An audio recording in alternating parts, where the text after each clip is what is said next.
Zimbabwe's former finance minister has claimed he was kidnapped from his home in the middle of the night by armed men during the military operation to oust Robert Mugabe.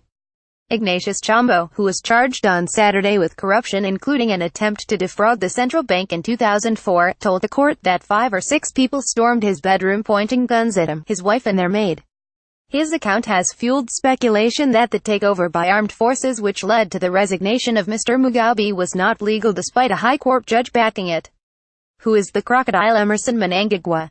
However, Mr. Chombo and 2 leaders of the ruling ZANU Party's Youth League who said they were abducted by the military before being handed over days later to the police described experiences which point to human rights violations.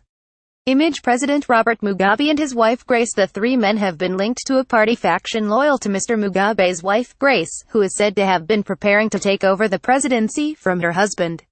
"I was in the custody of armed persons who were dressed in soldiers' uniforms," said Mr. Chombo.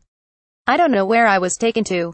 Analysis. Huge challenges facing next leader. News-Zimbabwe leader Emmerson Mnangagwa praises Robert Mugabe. In first address he said he had been blindfolded with his own t-shirt and taken out of his home through a broken window, sustaining injuries as he fell several times while barefoot.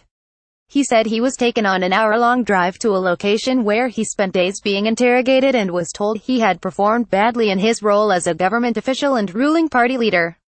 Video. Sky reporter mobbed as Harare celebrates. He said he never saw his captors' faces because he was blindfolded most of the time. Eventually, his captors drove him home where 2 police cars were parked, waiting to arrest him. They said, "You are under arrest," Mr. Chombo said.